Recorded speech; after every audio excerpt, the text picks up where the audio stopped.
Olá, alunos. Professor Luiz Paloski aqui, responsável pela disciplina de Economia Monetária. Estou aqui para nós falarmos sobre a atividade MAPA, atividade bastante importante, né? Que auxilia vocês no aprendizado, no entendimento de alguns conceitos e é uma atividade prática. Então, eu compartilhei com vocês, inclusive, uma planilha com as informações que a gente precisa para resolver essa atividade. E aqui agora a gente vai falar sobre essa atividade, tá bem? Então, nesta atividade mapa, nós falamos sobre o multiplicador monetário, né? Então, o multiplicador monetário, que é um agregado, né? Um indicador agregado da capacidade, basicamente, das entidades que são capazes de multiplicar moeda, de multiplicar essa moeda. Então, qual é a capacidade dessas instituições, né? Principalmente aí os bancos comerciais, por exemplo, que captam depósitos à vista, ou seja, todas as instituições que estão aptas a captar depósitos à vista, elas têm essa capacidade de multiplicar a moeda. E o multiplicador monetário vai justamente representado aí pela letra K, ele vai justamente nos demonstrar isso. E eu trago aqui a definição do Banco Central, né? Então, de acordo com a metodologia do próprio Banco Central, o multiplicador, que é pública, né? Então, qualquer um pode entrar lá no site do Banco Central e procurar. O multiplicador monetário ele vai ser calculado da seguinte forma, e aqui tem toda a explicação. Então, o comportamento do público, por exemplo, então nós temos um agregado monetário que é o M1. M1 são os meios de pagamento que são restritos, né? Então, nós temos lá os meios de pagamento ampliados, que vai do M1 ao M4, e a gente tem o M1, que é o mais líquido, é aquilo que tem de mais líquido na economia, que ele vai ter uma parcela, que é o papel moeda em poder do público, e uma parcela que são os depósitos à vista. Então, os coeficientes C e D, que nós vemos aqui, eles representam justamente essa. O C representa a preferência do público por moeda, ou seja, quanto do M1, quanto desse agregado mais líquido da economia, ele está na mão das pessoas. E o D representa o oposto, o quanto está em depósitos à vista.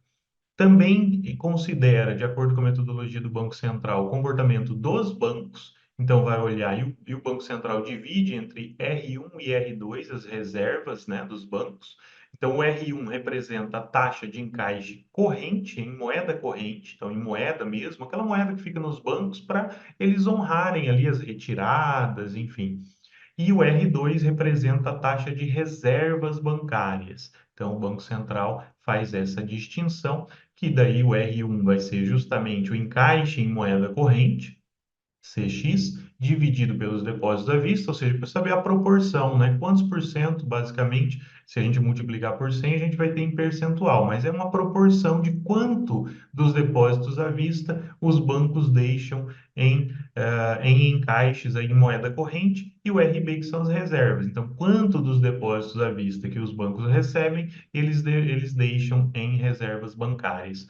E daí o Banco Central traz duas formas aqui de calcular o multiplicador monetário. Uma é dividindo o M1 pela base monetária e a outra já é um pouquinho mais complexa, que ela considera 1 dividido por todo esse valor aqui, que vai ser o C, né, que é justamente a preferência do público por moeda corrente, mais o D, que é a preferência do público por depósitos à vista, que multiplica as reservas bancárias, né? O R1 mais o R2.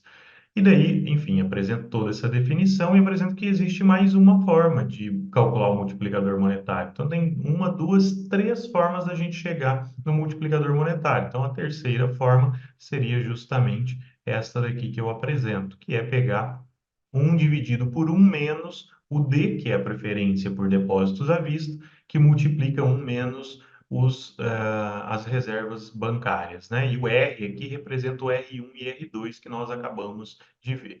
Enfim, a partir disso, eu disponibilizo, então, uma planilha do Excel com alguns agregados monetários, então nós vamos ter lá a base monetária restrita, né, definida pelo Banco Central, os meios de pagamento M1, os depósitos à vista, o papel moeda em poder do público, as reservas bancárias e o papel moeda em circulação de janeiro de 2023 até fevereiro de 2024. Então, nós temos mensal esses valores lá nessa planilha e eu peço aqui alguns cálculos. Então, o primeiro deles, calcule os coeficientes C e D para cada mês e analise a relação entre eles. Então, quando a gente vai para a nossa planilha, nós temos já ela toda aqui organizada para que vocês calculem esses valores. Então, como que eu vou calcular o C, por exemplo? Então, a gente volta lá, né? Então, como que eu calculo o C? Eu pego o papel moeda em poder do público e divido pelo M1. E o D, os depósitos à vista, e divido por M1. Então, é fácil de calcular, né? Eu venho aqui igual.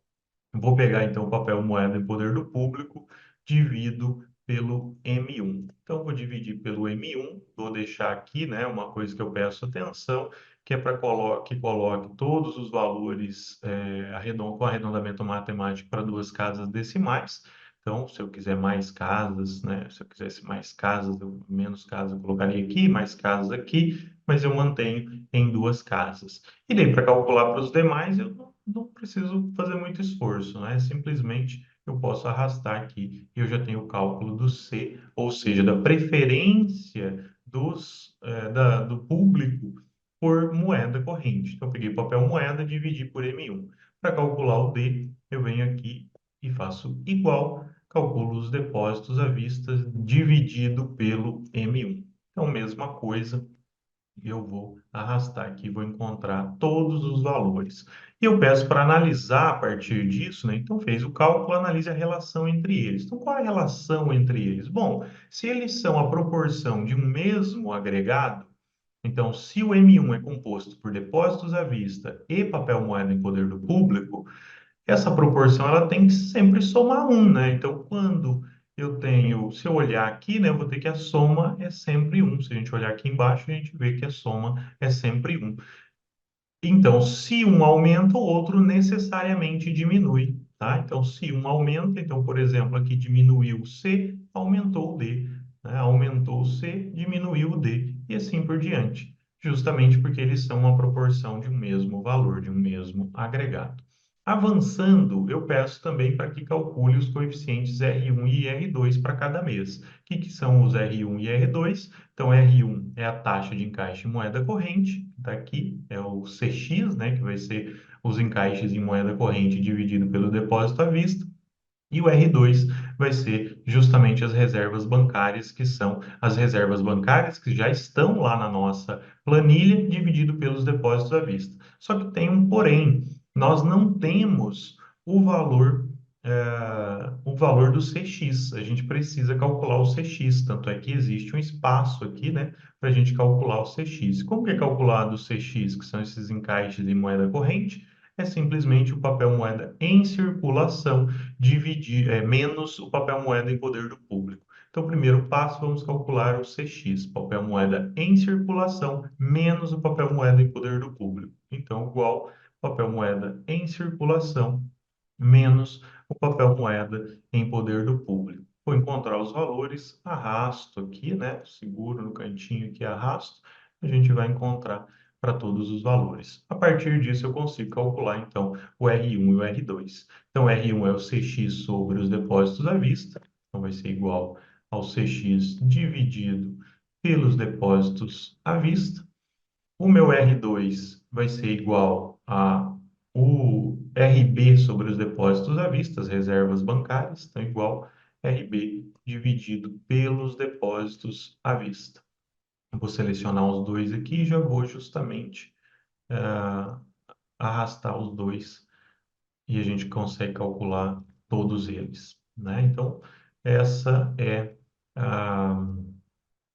a nossa B, né? Então, simplesmente calcular o R1 e o R2. Para que isso? Porque na C eu peço para calcular o multiplicador monetário para cada mês, né? Das três formas apresentadas. Então, a gente vai pegar o M1 e dividir pela base monetária. A gente vai calcular da segunda forma, que é considerando os coeficientes C e D, e da terceira forma, que é considerando só o coeficiente D e as reservas, né? Nos dois casos, a gente considera as reservas. Então, eu já vou somar aqui, por isso que tem um campo somente para o R, eu já vou somar o R1 e o R2, e justamente, né, a gente tem aqui em cima que o R é a soma do R1 e do R2. Então, eu já vou fazer essa soma, então, igual ao R1 mais o R2. Eu vou ter o valor total das reservas, né, em proporção aí. Então, somei, tenho para todos os meses. E daí eu posso calcular o coeficiente K, né, o meu multiplicador monetário das três formas. Primeiro, da forma mais simples, que é o M1 sobre a base monetária. Então, vai ser igual ao meu M1 dividido pelo valor da base monetária. Eu vou ter aqui, por exemplo, para o mês de janeiro de 2023, 1,44. E daí arrasto eu tenho para todos os valores. Então a gente vê que ele aumenta, diminui, né? Chegou a 1,51 aqui, por exemplo. Então isso demonstra aí que tem uma certa oscilação, sim, no multiplicador monetário.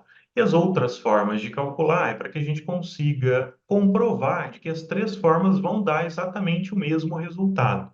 Então, qual é a segunda forma que nós temos aqui, né? Seguindo. Então, vai ser 1 dividido por C mais D que multiplica o total de reservas. Então, eu vou fazer 1 dividido, vou abrir para parênteses para eu conseguir inserir os demais.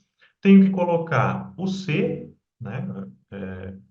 Opa, fugiu aqui, né? Tem que, na verdade, eu tenho que fazer igual primeiro.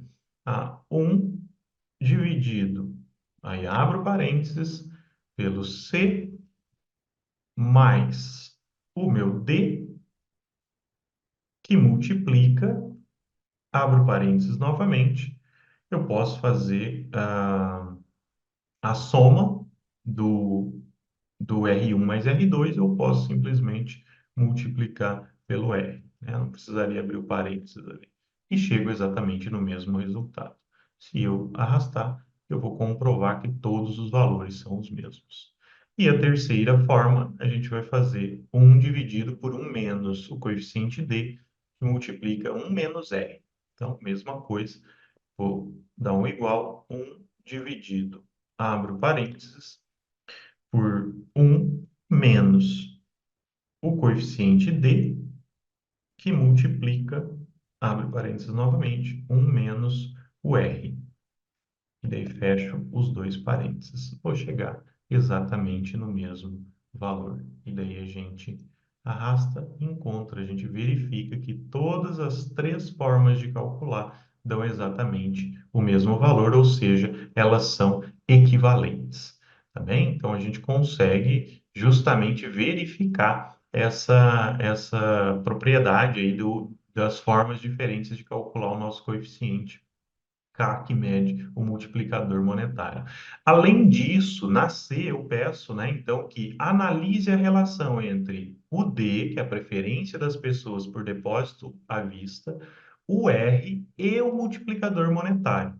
Para isso, a gente vai ter que olhar, né, para alguns pontos aqui importantes. Então, o que que acontece, né, quando o D e o R modificam? Como que eles impactam no multiplicador monetário? Então, de modo geral, quando a gente analisa aqui olhando para as três formas, o que acontece é que, se as pessoas, por exemplo, preferirem fazer depósitos à vista, isso vai elevar o multiplicador monetário. Porque à medida que mais pessoas querem manter o seu dinheiro em depósitos à vista, mais dinheiro o banco vai ter para multiplicar. Então, tende a elevar o multiplicador monetário. Enquanto que, se o R, que são as reservas, aumentarem, né? Se o R aumentar, então se as reservas aumentarem, quer dizer que o banco ele não está emprestando tanto assim dinheiro, ele está mantendo mais em reservas. Então, se a reserva aumenta, diminui o multiplicador monetário. É isso que nós vemos pelas fórmulas, né? Então, se aumenta o D, aumenta o multiplicador. Se aumenta o R, diminui o multiplicador. E a gente tem que olhar, então, por exemplo, aqui, entre março e abril de 2023, o D permanece o mesmo e o R ele diminui.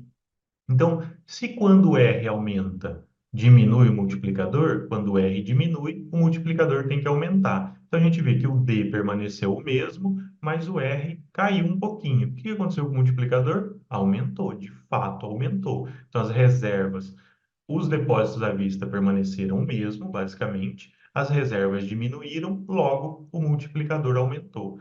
A mesma coisa, eu tenho que encontrar um ponto agora para ver qual é o efeito do D, ou seja, da preferência das pessoas por depósito à vista, quando o R é constante. Então, aqui a gente tem, por exemplo, um ponto em que o R é constante, né? Vou até pintar aqui os dois momentos que a gente escolheu.